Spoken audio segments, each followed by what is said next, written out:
बोले श्री प्राणनाथ प्यारे की जय। श्री सतगुरु महाराज जी की जय। बंदो सतगुरु चरण को करो सुप्रेम प्रणाम। अशुभ हरण मंगल करण धनि देव चंद्र जी नाम। श्री प्राणनाथ सतगुरु परम विनय करो प्रणाम। उघरे विकट कपाटुर सुमरन जिनके नाम।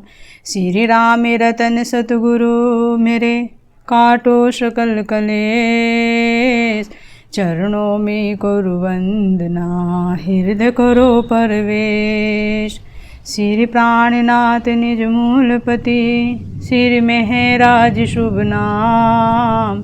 तेज कुंवर श्यामा युगल को पल पल करो प्रणाम। पल पल करो प्रणाम। बोले श्री प्राणनाथ प्यारे की जय। श्री सतगुरु महाराज जी की जय। धामधनी के लाडले व अत्यंत प्यारे सुंदर साथ जी, आप सबके चरणों में मेरा कोटि कोटि प्रेम प्रणाम जी।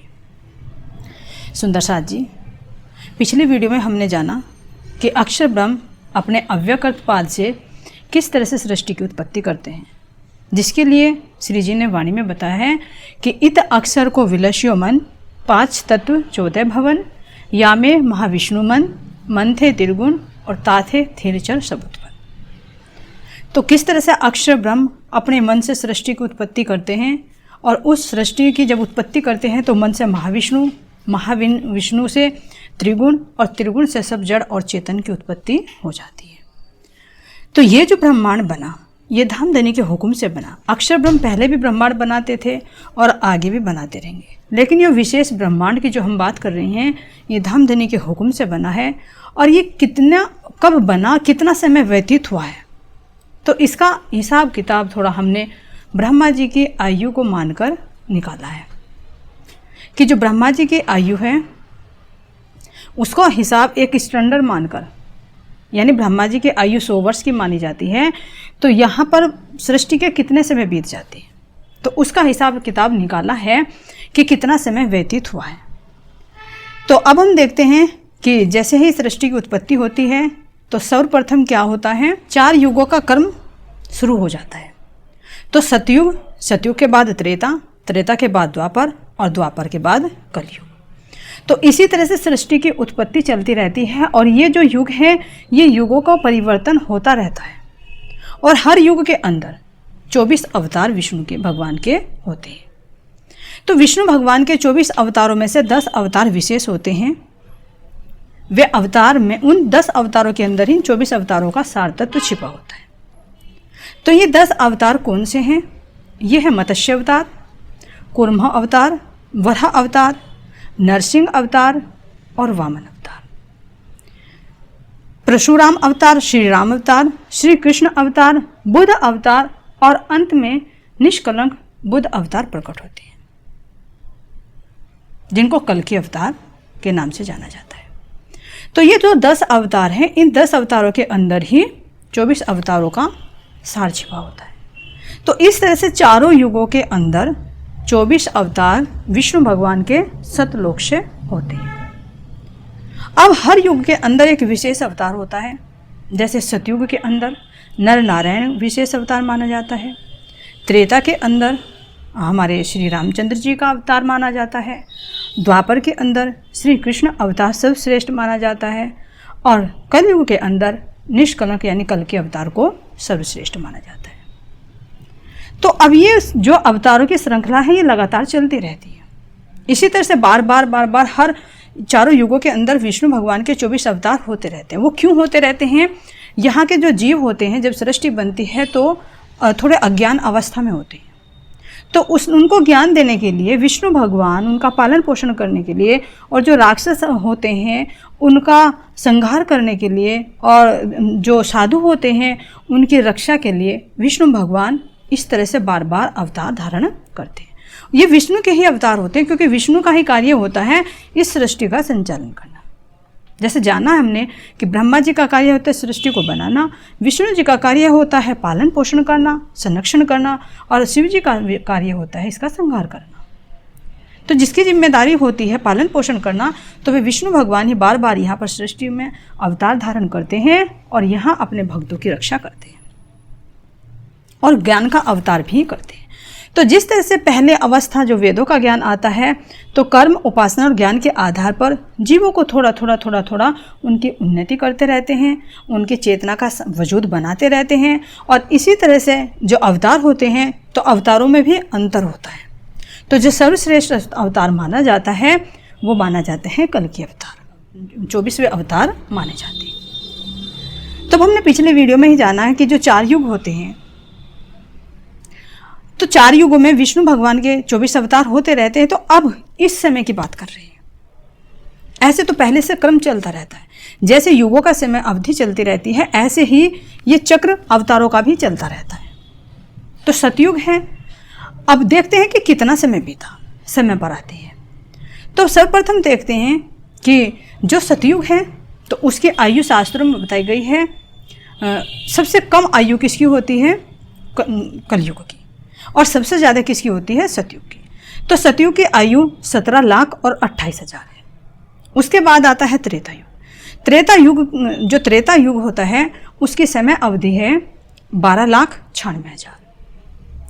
अब आता है द्वापर युग। तो द्वापर के युग की आयु होती है 8,64,000।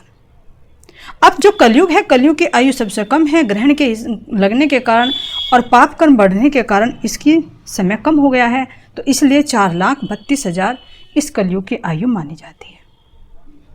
अब इन चारों युगों का अगर हम समय निकालते हैं, तो 43 लाख और 20,000 वर्ष निकलते हैं। अब जो 4 युग हैं, इन 4 युगों को चतुर्युगी कहते हैं। तो ये चतुर्युगी है। इस चतुर्युगी में ही हमारे जो है 43,20,000 वर्ष का समय होता है। अब ये जो चतुर्युगी जब 1000 वर्ष व्यतीत हो जाती है, यानी अगर हम 43,20,000 को 1000 से मल्टीप्लाई करते हैं, क्योंकि 1000 बार बीत चुकी है, तो हमारे 4,32,00,000 वर्ष का समय आता है, जो सतलोक में ब्रह्मा जी के 12 घंटे का समय माना जाता है। यहाँ मृत्युलोक में, यहाँ मृत्युलोक में हमारे 4 अरब और 32 करोड़ वर्ष का समय बीतता है, तो सतलोक के अंदर ब्रह्मा जी के 12 घंटे का समय व्यतीत होता है। इसी तरह से 12 घंटे रात्रि के माने जाते हैं। तो यहाँ पर फिर ये चतुर्युगी 1000 बार बीतती है, यानी 4 अरब और 32 करोड़ का समय, वर्ष का समय व्यतीत हो जाता है।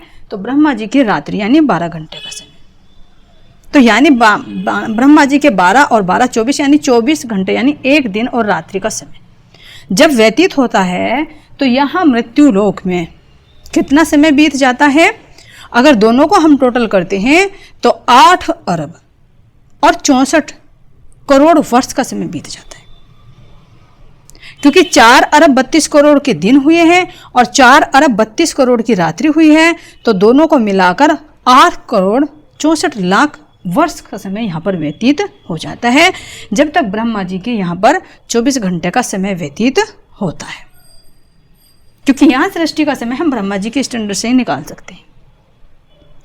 तो इस तरह से जब ब्रह्मा जी के ये 24 घंटे का समय व्यतीत होता है, तो फिर इसी तरह से बीतते बीतते बीतते बीतते 1 वर्ष का समय यानी 365 वर्ष व्यतीत होते हैं।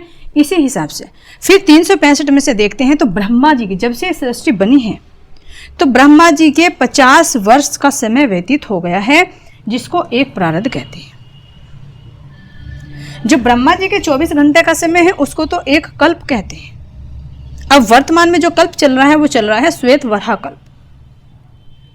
तो इसी तरह से जब ब्रह्मा जी के 50 वर्ष बीतते हैं, क्योंकि ब्रह्मा जी की आयु 100 वर्ष मानी जाती है शास्त्रों के हिसाब से, तो पहला होता है एक प्रारब्ध और दूसरा 50 वर्ष के बाद में दूसरा प्रारब्ध। तो ब्रह्मा जी के 50 वर्ष व्यतीत हो चुके हैं, यानी एक प्रारब्ध बीत चुका है और अब ये दूसरा प्रारब्ध शुरू हो चुका है। तो दूसरे प्रारब्ध के भी हमारा यहाँ पर कितना समय बीत चुका है? अब यानी 50 वर्ष बीत चुके, ब्रह्मा जी 51वें वर्ष में आ चुके हैं, तो 51वें वर्ष की भी हमारे 28 बार ये चतुर्युगी बीत चुकी है। इसीलिए कहा जाता है कि 28वां द्वापर और 28वां कलयुग, जिस 28वें कलयुग की विशेष महत्ता दर्शाई गई है, जिसकी साक्षी जो है जो वेद व्यास जी हैं और राजा जो जन्मेजय हैं उनको भी बताते हैं कि जो होंगे ब्रह्म मुनि जो प्रकट होंगे वे आने वाले कलयुग में प्रकट होंगे। जन्मेजय जी पूछते हैं कि क्या अब तक इतने अवतार हुए हैं, इतने बड़े बड़े ऋषि महर्षि हुए हैं, क्या उनमें कोई ब्रह्म मुनि नहीं थे? तो वेद व्यास जी ने भविष्य पुराण में पहले ही वर्णन कर दिया कि अब तक वे ब्रह्म मुनि प्रकट नहीं हुए, वे कलयुग में प्रकट होंगे, यानी 28वें कलयुग में, द्वापर के तुरंत बाद। ये भविष्य पुराण में पहले ही भविष्यवाणी कर दी थी। तो यहाँ पर हमने देखा है कि जब ब्रह्म सृष्टि बनी तो यहाँ पर ब्रह्मा जी के जो हिसाब निकालते हैं तो ब्रह्मा जी 50 वर्ष के हो चुके हैं और 51वें वर्ष में प्रवेश कर चुके हैं और 51वां वर्ष पूर्ण होने के लिए 1000 बार चतुर्युगी बीतनी चाहिए। लेकिन अभी कितना बीता है? 28 बार द्वापर सतयुग, 28 बार ही त्रेता, 28 बार ही द्वापर और 28वां ये कलयुग का समय चल रहा है। तो इस हिसाब से हमने देखा। तो इसीलिए अब 28वें कलयुग में हम जो अब वर्णन कर रहे हैं और ये अवतारों का जो वर्णन होता है, तो अब अवतार बताए हैं 10 अवतार। तो इनमें श्रेष्ठ 3 अवतार आते हैं। एक श्री कृष्ण जी का अवतार, दूसरा बुद्ध अवतार और 21वां है श्री कृष्ण जी का अवतार, क्योंकि विष्णु भगवान के पहले हो चुके। लेकिन 22वां, 23वां और 24वां, तो ये अवतार श्री कृष्ण जी के, और फिर 23वां अवतार बुद्ध अवतार और 24वां अवतार कल के अवतार। तो इन 3 विशेष अवतारों के बारे में बात हम करते हैं। तो वैसे तो हर बार यहां पर बताया है कि इस सतलोक से यहां पर विष्णु के अवतार होते हैं हर युग में, लेकिन अब 28वें हम द्वापर की बात कर रहे हैं, जितना अभी तक समय बीता है। तो यहाँ पर फिर इसी तरह से वो सर्किल चला। विष्णु भगवान के अवतार यहाँ पर हुए, लेकिन जो श्री कृष्ण अवतार हुए उन श्री कृष्ण अवतार को भी सबने यही जाना कि ये जो यहाँ पर है विष्णु भगवान जो सतलोक है यहाँ पर, तो यहाँ सतलोक से जो ब्रह्मा विष्णु और महेश जो सतलोक से विष्णु भगवान के अवतार होते हैं, तो सबने ये सोचा कि यहाँ पर मृत्युलोक में जो श्री कृष्ण जी प्रकट हुए हैं तो वे विष्णु भगवान के ही अवतार हैं। लेकिन ये केवल विष्णु भगवान के ही अवतार नहीं है, ये पूर्ण ब्रह्म परमात्मा स्वरूप माने गए। श्री कृष्ण च अक्षरातीत सच्चिदानंद लक्षण। तो श्री कृष्ण च अक्षरातीत सच्चिदानंद लक्षण क्यों वर्णन किया गया? क्योंकि पूर्ण ब्रह्म परमात्मा सत चिद और आनंद है, इनकी आवेश शक्ति ने भी इनके अंदर प्रवेश किया है। जो गोलोक में यहाँ पर श्री कृष्ण है, उन श्री कृष्ण जी की शक्ति भी इनके अंदर आई और विष्णु भगवान की शक्ति भी आई है। पहले हर युग में, हर द्वापर युग में श्री कृष्ण जी का अवतार होता था, लेकिन वो केवल विष्णु भगवान के अवतार होते थे। उनके अंदर पूर्ण ब्रह्म परमात्मा की शक्ति और गोलोक की शक्ति नहीं आती थी। लेकिन जो 28वें द्वापर में जो श्री कृष्ण जी प्रकट हुए हैं, तो उनके अंदर विशेष परमात्मा की शक्ति ने प्रवेश किया। लेकिन इस शक्ति को कोई पहचान नहीं सका। सबने यही समझा कि ये केवल विष्णु भगवान के अवतार है, जबकि इनके अंदर त्रिधा शक्ति है, 3 शक्तियां विराजमान है। इसीलिए महाराज जी कहते हैं कि कृष्ण कृष्ण सब कोई कहे पर भेद न जाने कोई, एक भेद बैकुंठ का, दूजा है गोलोक, तीजा धाम अखंड का, कहत विवेक पुराण। ये देखिए महाराज जी इसमें क्या कह रहे हैं कि कृष्ण कृष्ण तो सब कोई कह रहे हैं कि पर उनके अंदर जो भेद है, उनके अंदर जो रहस्य छिपा हुआ है, उसको कोई नहीं जानता। वो रहस्य है क्या? कह रहे कि एक रहस्य, एक भेद बैकुंठ का। एक तो बैकुंठ से विष्णु भगवान आए हैं, एक भेद बैकुंठ का। दूजा यहाँ बेहद भूमि में जो पहले वर्णन कर चुके हैं, यहाँ पर गोलोक धाम है, गोलोक में भी श्री कृष्ण जी हैं, तो वे गोलोक में भी। तो एक भेद बैकुंठ का, दूजा है गोलोक और तीजा धाम अखंड का, कहत विवेक पुराण। तो इसमें पूर्ण ब्रह्म जो परमात्मा है, उनकी शक्ति ने भी इनके अंदर प्रवेश किया। तो इसलिए कह रहे हैं कि पूर्ण ब्रह्म परमात्मा की शक्ति भी इनके अंदर आई है, गोलोक की श्री कृष्ण जी की शक्ति भी इनके अंदर आई है, और जो सतलोक में विष्णु भगवान है उनकी शक्ति भी उनके अंदर प्रविष्ट हुई है। और विष्णु भगवान भी अपनी पूर्ण शक्तियों के साथ यहां पर विराजमान हुए हैं। तो ये त्रिधा लीला है। और कह रहे कहत विवेक पुराण, शास्त्रों के अंदर ये साक्ष्यां लिखी हुई हैं, लेकिन जागृति बुद्धि से इनको जाना जा सकता है। सपन की बुद्धि उनको नहीं पहचान सकती। लेकिन इनका खुलासा किसने किया है? महामती श्री प्राणनाथ जी ने ही किया है। उनके अंदर जब पूर्ण ब्रह्म परमात्मा की शक्ति और अक्षर ब्रह्म की जागृत बुद्धि ने प्रवेश किया तो इन सारे वेद शास्त्रों के रहस्य उन्होंने खोल डाले। तो शास्त्रों में भी इनकी त्रिधा लीला की साक्षी मिलती है। ये नहीं कि हमारी ही मान्यता है, शास्त्रों में भी ये लिखा हुआ है, जो कह रहे हैं कि गोकुल मथुरायाम चै द्वारपत्य अनुकर्मांत कृष्ण लीला त्रिधा पोक्ता तत् हृदय अनेकता। ये शास्त्रों में भी त्रिधा शक्ति श्री कृष्ण जी की लिखी हुई है। क्या कह रहे हैं कि गोकुल मथुरायाम चै द्वारपत्य अनुकर्मांत, कि गोकुल की, मथुरा की और द्वारिका की जो लीला है, कृष्ण लीला त्रिधा पोक्ता, तो श्री कृष्ण जी के अंदर ये 3 लीलाएं हैं, तो 3 अलग अलग शक्तियों ने की है। इसका खुलासा त्रिधा लीला में वर्णन किया गया है श्री जी ने, इसका वर्णन आगे किया जाएगा।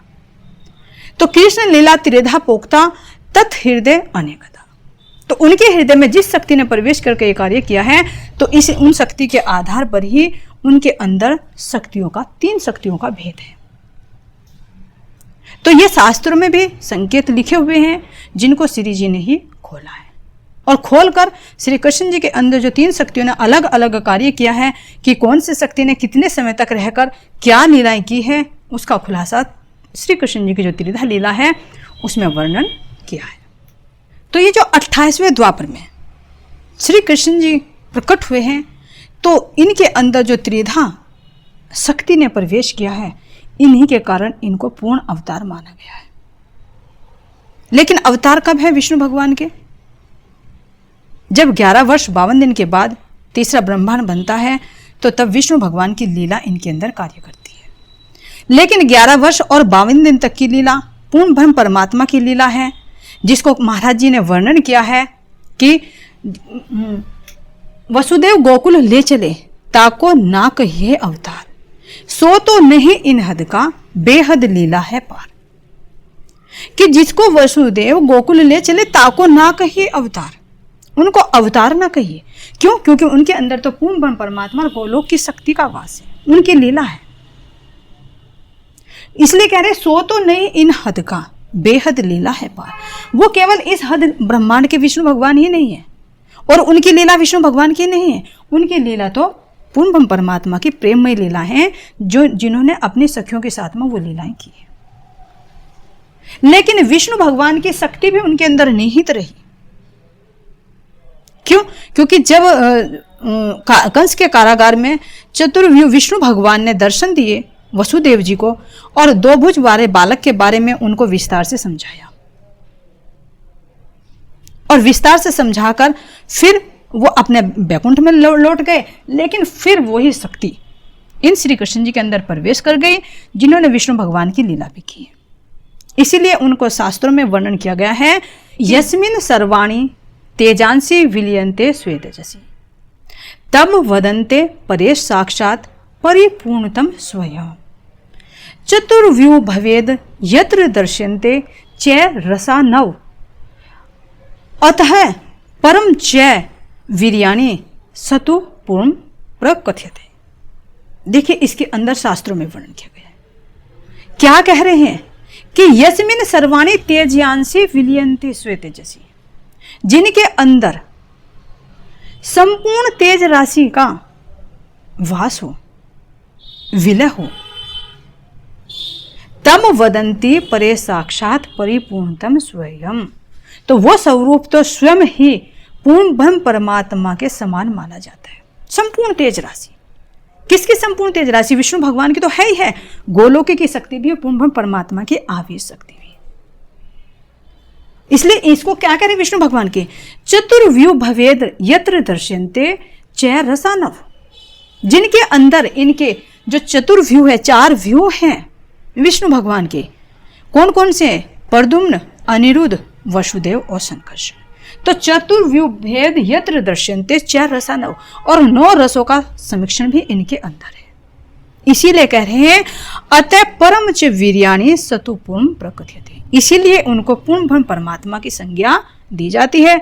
और जो इन श्री कृष्ण को प्रणाम करता है, नमन करता है, तो उसका पुनर्जन्म नहीं होता। इसीलिए कह रहे हैं श्री कृष्ण प्रणामी न पुनर्भवाया। श्री कृष्ण जी को प्रणाम करने वाले का पुनर्जन्म नहीं होता, यानी वो आवागमन के चक्र से छूट जाता है। और जिस भाव को लेकर वो उनकी भक्ति करता है, वो उसी लोक को प्राप्त होता है। अगर श्री कृष्ण जी की भक्ति केवल विष्णु भगवान के मानकर कर रहे हैं तो वैकुंठ में मुक्ति मिलेगी, और अगर उनके अंदर गोलोक की शक्ति को मानकर उनकी भक्ति कर रहे हैं तो गोलोक में वास मिलेगा। अगर उन्हीं के अंदर पूर्ण ब्रह्म परमात्मा अक्षरातीत की शक्ति मानकर उनका वंदन कर रहे हैं, उनकी त्रिधा लीलाओं को समझ कर रहे हैं, तो इन अपने परमधाम में प्रवेश करेंगे। यानी उनकी शक्ति को पहचान कर जब उनकी भजन बंदगी की जाती है, उनसे प्रेम किया जाता है, तो उसका पुनर्जन्म नहीं होता। इसीलिए कह रहे हैं श्री कृष्ण प्रणामी न पुनर्भवाया। ये श्री कृष्ण जी के अंदर और उनकी महत्ता है। तो इसीलिए पूरे शास्त्रों में, चाहे वेद हैं, शास्त्र हैं, उपनिषद है, सबके अंदर श्री कृष्ण की महत्ता को विशेष कर दर्शाया गया है।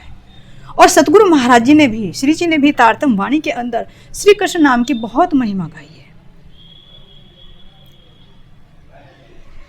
पर न आवे तोले एक ने मुख श्री कृष्ण कहत। उस प्रकरण के अंदर तो महाराज जी ने कहा कि चाहे करोड़ों नरमेद यज्ञ कर लो, चाहे शीलवंत बन जाओ, चाहे तीर्थों में वास कर लो, चाहे पतिव्रता धर्म का पालन कर लो, चाहे कितने ही तुम नाम जाप कर लो, कितने ही दान पुण्य कर लो, कितने ही प्याऊ बनवा लो, धर्मशालाएं बनवा लो, या लेकिन श्री कृष्ण जी का एक बार नाम लेने के सामने ये कुछ भी नहीं है। पर न आवे तोले एक ने मुख श्री कृष्ण कहे। तो उसके अंदर यही बताया है कि श्री कृष्ण नाम और ये सब एक तरफ, तब भी उसकी बराबरी नहीं कर सकते। ये श्री कृष्ण नाम की महिमा महाराज जी ने तारतम वाणी के अंदर वर्णन किया है। और श्रीमद् भागवत का जो वर्णन महाराज जी ने वर्णन किया है, तो उसके बारे में भी ये वर्णन किया है कि बिना श्री कृष्ण जी जेती मत सो सब तू जान कुमत। देखिए श्री जी ने क्या कहा, बिना श्री कृष्ण जी जेती मत सो सब तू जान कुमत। यानी जो श्री कृष्ण जी को नहीं मानती, उन सब बुद्धियों को तू कुमति मान। अगर जो बुद्धि कह रही है कि श्री कृष्ण जी से प्रेम करती है, श्री कृष्ण जी से प्रेम करे बड़ी मत सो पहुंचावे अखंड घर जीत। श्री कृष्ण जी से प्रेम करे बड़ी मत, बड़ी मत का मतलब महामति। जो श्री कृष्ण जी से प्रेम करते हैं, उनके नाम से प्रेम करते हैं, उनकी लीलाओं से प्रेम करते हैं, उनकी शक्तियों से प्रेम करते हैं, तो उसे क्या कह रहे हैं, सो पहुंचावे अखंड घर जीत। तो वो अखंड घर में पहुंच जाता है, लेकिन कब, जब उनकी वास्तविकता को जाना जाता है। तो ये श्री कृष्ण की महिमा हर श्री जी ने तारतम वाणी के अंदर विस्तार से वर्णन की है। तो ये श्री कृष्ण जी के नाम की महिमा इतनी क्यों कही गई है, वो भी कब, इसी 28वें द्वापर के समय की। क्यों? क्योंकि इनके अंदर फिर बताया जा रहा है, इनके अंदर ये तीनों शक्तियों का समावेश है, इसलिए सर्वश्रेष्ठ है। इसलिए इनको पूर्ण अवतार भी कहा गया विष्णु के रूप से, लेकिन इनके अंदर पूर्ण ब्रह्म परमात्मा की प्रेम शक्ति है, तो इसलिए इस नाम की विशेष महिमा बताई गई है। और पूर्ण ब्रह्म परमात्मा ने भी जो यहाँ पर अपनी लीलाएं की हैं, तो किस तन में की है, ये 28वें द्वापर के अंदर श्री कृष्ण जी के तन में आकर ही वो लीला की है। इसीलिए इस नाम की इतनी महिमा है। तो महाभारत के अंदर भी हमें श्री कृष्ण नाम की महिमा मिलती है। देखिए भागवत के महाभारत के अंदर जब गोपियां वर्णन करती हैं कि श्री कृष्ण जी हमारे सब कुछ हैं, और फिर श्री कृष्ण की महिमा, उनकी लीलाओं का गुणगान करती हैं, और फिर उन्हीं की महिमा, उनके नाम की महिमा का वर्णन जो महाभारत में किया गया है, इसके बारे में हम देखते हैं। न भूत संग संस्थानो देवस्य परमात्मनः यो वेति भौतिक देहम कृष्णस्य परमात्मनः से सर्वस्माद बहिष्कार्य स्रोत स्मरात विधानत मुख तस्य अवलोकस्यापि सचेलः स्नानामाचरेत। परमात्मा का शरीर भूत समुदाय से बना हुआ नहीं है। जो मनुष्य श्री कृष्ण जी के शरीर को भौतिक जानता एवं मानता है उसका समग्र स्रोत स्मार्थ कार्यों से बहिष्कृत कर देना चाहिए, अर्थात उसका किसी भी कल्याणकारी एवं शास्त्रीय कर्म में अधिकार नहीं है। आगे यहां तक कहा है, जो कोई श्री कृष्ण जी के प्रति साधारण बुद्धि रखता है अथवा भौतिक दृष्टि रखता है, ऐसे अधम लोगों के मुंह देखने मात्र से सचेल अर्थात वस्त्र सहित स्नान करना चाहिए। श्री कृष्ण के प्रति कुभाव एवं निंदनीय भाव जो रखता है, संसार में उससे अधिक नीच और चांडाल कोई नहीं है। यदि ऐसे चांडाल को किसी ने भूल से भी देख लिया हो तो वस्त्र स्नान के बाद ही वह पवित्र होगा। तो देखिए, महाभारत के अंदर भी हमें श्री कृष्ण नाम की महिमा मिलती है, और जितने भी तुम ब्रह्म वैवर्त पुराण, ब्रह्म पुराण संहिता, शिव महापुराण, देवी भागवत की चाहे कोई सा भी शास्त्र उठा लो, सबके अंदर श्री कृष्ण नाम की महिमा का गान किया गया है। तो ये श्री कृष्ण की महिमा है, जिस श्री कृष्ण जी को प्रणाम करने से जीव केवल उनका ध्यान करने से, उनसे प्रेम करने से, उनकी लीलाओं को समझने से अखंड मुक्ति को प्राप्त कर लेता है। लेकिन कब? फिर वही, जब श्री कृष्ण जी के अंदर निहित हम इन तीनों शक्तियों का मंथन कर लेते हैं, तीनों शक्तियों को जान लेते हैं। क्योंकि श्री कृष्ण जी ने जो 11 वर्ष और 52 दिन तक की लीला की है, तो वो तीनों की शक्तियों ने क्रिया की है। विष्णु भगवान की शक्ति ने भी कार्य की है, गोलोकी की शक्ति ने भी कार्य की है, और पूर्ण ब्रह्म परमात्मा की शक्ति ने भी लीला की है। तो उनकी इन शक्तियों को पहचान कर उनसे प्रेम करके फिर हम अपने उनके अंदर जो शक्ति है, जिसको श्री राज के नाम से जाना जाता है, जो गुह्य भेद है, छिपा हुआ भेद है श्री कृष्ण जी के अंदर, तो वो ही श्री राज जो स्वतः प्रकाशित है, जो सब राजाओं का राजा है, वो है पूर्ण ब्रह्म परमात्मा, जिनको अक्षरातीत की संज्ञा दी गई है। और इन्हें अक्षरातीत की संज्ञा, जब अक्षरातीत की शक्ति जब इनके अंदर आती है, तो इसीलिए इनको भी अक्षरातीत नाम से पुकारा जाता है। श्री कृष्ण चै अक्षरातीत पुरुषोत्तम संगीता। तो इनके अंदर जिन जिन शक्तियों ने जो जो कार्य किया है, कितने कितने समय तक लीला की है, तो उस शक्ति का हम आगे की वीडियो में चर्चा करेंगे और उस पर हम अपना मंथन करेंगे। बोले श्री प्राणनाथ प्यारे की जय, श्री सतगुरु महाराज जी की जय, कृष्ण कन्हैया लाल की जय। प्रणाम जी।